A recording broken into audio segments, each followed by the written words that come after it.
তার 15 গাড়ি মাটি লাগবে। তো আমাদের যে আমার যে আরো পার্টনার আছে, তো হাসান কাকা যা আহ, আহ, রাসেল সরকারের সাথে কথা বললো যে তুমি যে মাটি নিবা কয় গাড়ি নিবা, উনি বললো 15 গাড়ি নিবে। আচ্ছা ঠিক আছে ভালো, তাহলে তুমি কত টাকা দিবা।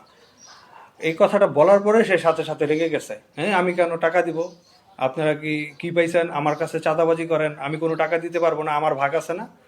তখন সে বলল যে আমি কাজ বন্ধ করে দিব, আমি কোনো টাকা দিব না, আমাকে মাটি দিতে হবে, জোর জবরদস্তি। সে দৌড়া গেছে কাজ বন্ধ করে দিয়ে ভেকুর সামনে। আমি ভেকুর এখানে ছিলাম, তাকে ডাক দিলাম যে ভাই কি সমস্যা বলেন। আমি একটা সাইডে দাঁড়ায় তাকে জিজ্ঞেস করলাম ভাই সমস্যা আছে কি, বলেন, আমার সাথে আমি কথা বলতেছি। সে আমাকে বলল হাসান মিয়ার কত সাহস, সে আমার কাছে মাটি চায়, টাকা চায়। আমি আমার মাটি লাগবে, আমার তো ভাগ নাই, আমি কি নেতা না, আমার দিতে দিতে হবে। পরে আমি বললাম ভাই দেখেন আমাদের 2টা গাড়ির ভাড়া আছে, এগুলো তো দিয়ে আমার আনতে হয়, তো আমি আপনাকে কীভাবে দেবো, আমার খরচটা তো আপনাকে দিতে হবে। সেটা কোনোভাবেই নারাজ।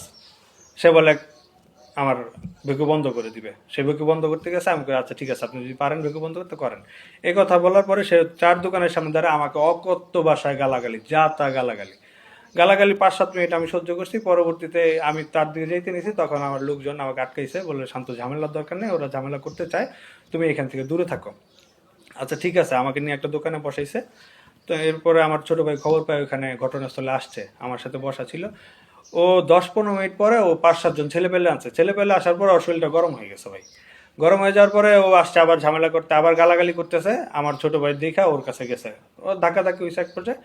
তো এখানে উপস্থিত আরিফ ভাই, হাসান কাকা, যারা আরো মুরব্বীরা ছিল, ওরা বললো যে শান্ত তুই বাসায় চলে যা, এখানে থাকার দরকার নেই, এখানে থাকলে তোর সাথে ওরা ঝামেলা করবে, একটা ঝামেলা করার চেষ্টা করবে, পরবর্তীতে এটা অন্যভাবে খেলার চেষ্টা করবে।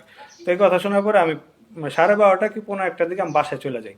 প্রায় আধা ঘন্টা 40 মিনিট পরে রাজু নামার একটা ছেলে আমার বাসায় যায়। ও যা বলতেছে তুই নিচে আয়, তোর আরিফ ভাই যাইতে বলছে, আরিফ ভাই আমার পার্টনার, আরিফ ভাই যাইতে বলছে, উনি মীমাংসা করে দিবে, নিচে আছে। তো যখন বলছে নিচে আছে, তখন আমি আমার বারান্দায় যাই। বারান্দায় যাই দেখি আমার বাড়ির নিচে প্রায় 40-45 জন ছেলে পেলে ওরা নিয়ে আসছে। তো আমি আরিফ ভাইয়ের ফোন দিলাম, ভাই আপনি কি কাউরে পাঠাইছেন আমাকে নেওয়ার জন্য। আরিফ ভাই বলে না আমি তো কাউরে পাঠাইনি, কি বলো শান্ত। আমি কই ভাই আমার বাসার নিচে 40-50 জন লোক, রাসেল সরকার, মিলন, সাবেক ছাত্রদল করতো এখন যুবদল করে, দক্ষিণখান থানা মিলন, আর নিশান, বিমানবন্দর থানা স্বেচ্ছাসেবক কলের নিশান, ওদের নেতৃত্বে, আর বিনয়, ওয়াসিমুল কায়ুম বিনয়, ও গাওয়াইট থাকে, ওদের নেতৃত্বে ওরা গেছে আমার বাসায়, যা হামতাম করছে। আমার বাসার মানুষজন ইয়ে ভীত সন্তুষ্ট এখন, এই অবস্থা। তো এই অবস্থা হওয়ার পরে আমার তো জানার মেয়ে আছে ভাই, ওরা তো আমাকে মেরে ফেলবে এত লোকজন নিয়ে। আমি কি করলাম, আমার 5-7 জন ছোট ভাই ডাকলাম। ডাকার পরে ও রাজু এর মধ্যে আমার বাসায় যে গেছে, ও যে আমাকে থ্রেট দেয় যে তোর পোলাপান সব ভ্যানিশ করে ফেলামু, মাইরা ফেলামু। তখন আমার ছোট ভাই মাহফুজুর রহমান জিসানের সাথে ওর একটু তর্কাতর্কি হয় যে আপনি কি বলেন, আমার ঘরে এসে আমার হুমকি দিয়ে যাচ্ছেন। তো তর্কাতর্কি পরে এক পর্যায়ে ওরা চলে যায় বাড়ির ভিতরে হাউকা করে। পরে আমি তো ভয়ে আছি ভাই, আমার বাঁচতে হবে, ওরা তো আমাকে মেরে ফেলবে, এত লোকজন নিয়ে আসছে। পরে আমি আমার 10-12 জন ছেলে পেলে নিয়ে আসলাম। প্রায় আধা ঘন্টা 40 মিনিট পরে দেখলাম এই জায়গায় একটু নীরব হয়েছে। আমি বের হয়ে আমার যেই প্রজেক্ট চলতেছে ওইখানে গেলাম। ওখানে যে আমি সমিলের মধ্যে বসছি, সমিলের সামনে মাটিটা কাটতেছিল, সমিলে বসছি। তো এই সময় জিসান ওরা হচ্ছে সমিলের সামনে ছিল। রাসেল সরকারের অফিস হচ্ছে সমিলের সাথেই। তো ওই অফিস থেকে রবিউল নামের একটা ছেলে নদ্দাপাড়া থাকে, রাসেল সরকারের সাথে যুবদল করে। ওই রবিউল হচ্ছে জিসানকে ডাক দিয়ে নিয়ে গেল কথাবার্তা বলার জন্য। ওরা 2জন কথাবার্তা বলতেছে, এর মধ্যে রাসেল সরকারের অফিস থেকে রাজু বের হয়েছে একটা কলম নিয়ে। কলম নিয়ে আইসা জিসানের ঘাড়ে ধরছে যে তোর রক মোটা হয়ে গেছে, তোর গাড় ফাটায় ফেলামো, তখন আজকে এই এলাকাতে বাই করে দেবো, ফকিনি মুকিনি রাখতাম না এই দেশে, এই ধরনের কথাবার্তা। পরবর্তীতে ওরে হাতের মধ্যে কলম দিয়ে একটা পাড় দেয়। এই যে দেখেন, এই যে দেখেন অবস্থাটা, হাতের মধ্যে কলম দিয়ে একটা পাড় দেয়। পাড় দেওয়ার পরে ও তো ছোট মানুষ, ও আত্মরক্ষার্থে ওর সাথে আরেকটা ছেলে ছিল পিঙ্কি, আত্মরক্ষাতে ও ও পাল্টা হিট করে। পরবর্তীতে রাসেল সরকার ওর অফিস থেকে একটা স্ট্রে নিয়ে, কাঠের স্ট্রে নিয়ে বেরিয়েছে, সিগারেট খায় না, সিগারেটের স্ট্রে, স্ট্রে নিয়ে এসে পিঙ্কি নামে একটা ছেলে আছে ওর মাথার মধ্যে হিট করছে। মাথায় হিট করার পরে ও মাথাটা ফেটে গেছে। ও কি মরবে নাকি ভাই, মাইন খায় মরবে। এই দিনে এসে যদি এই অবস্থা হইতে হয় তাহলে দুঃখ রাখবে কোথায়। হাসিনা আমল তো নাই, সেটা জামাল নাই যে যে যার মতো যা মনছে তা করবে। তো পিঙ্কি পাল্টা ওর হাত থেকে স্ট্রেটে নিয়ে ওর মারছে মাথায়। তো ওই পর্যায়ে দুই দুই পক্ষের, ওরা 2জন ছিল, ওরা 10-12 জন ছিল, 2জনের সাথে ওরা পায়রা ওঠে না। একটা পর্যায়ে একটা সিনক্রেট হইছে। আমি কিন্তু স্পটে নাই, আমি স্পটে ছিলাম না।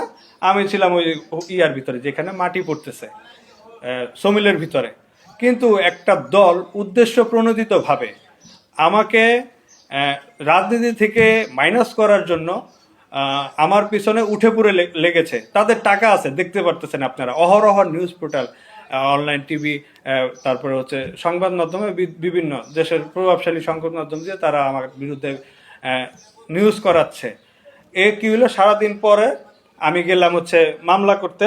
এই যে ওদের হচ্ছে মেডিকেল সার্টিফিকেট দুইজনের, মাহফুজুর রহমান জিসান আর হচ্ছে আকাশ আহমেদ পিঙ্কি, যা থানায় পেলাম আমি এডিসি স্যারকে, এডিসি স্যার, ওসি স্যার হচ্ছে তদন্ত, তাদেরকে আমি ঘটনাটা খুলে বললাম, ঘটনা এমন এমন, আমি মামলা করতে চাই। তারা বললো যে তোমরা পলিটিক্যাল মানুষ, তোমাদের মামলা তো নেওয়া যাবে না, ওরা যদি আসে আমি তোমাদের লোকাল নেতৃবৃন্দের কাছে পাঠিয়ে দিব, তারা যেন ব্যাপারটা মীমাংসা করে। তাও আমি মামলা করতে চাইলাম, তারা কোনোভাবে মামলা নিল না। আমি অপারগ হয়ে অসহায়ের মতো থানা থেকে বের হয়ে আসলাম। এর আধা ঘন্টা 40 মিনিট পরে তারা, রাসেল সরকার, পুরা 18 আসনে 7টা থানা থেকে যত লোক আছে তাদের সিন্ডিকেটের সবাইকে নিয়ে যেয়ে থানার মধ্যে একটা মব সৃষ্টি করে, পুলিশকে জিম্মি করে, ভয়ভীতি করে, আন্দোলনের মাধ্যমে, মবের মাধ্যমে তারা আমার বিরুদ্ধে মিথ্যা মামলাটা দায়ের করে। এক পর্যায়ে পুলিশ বাধ্য হয়ে মামলাটা নিতে বাধ্য হয় আর কি।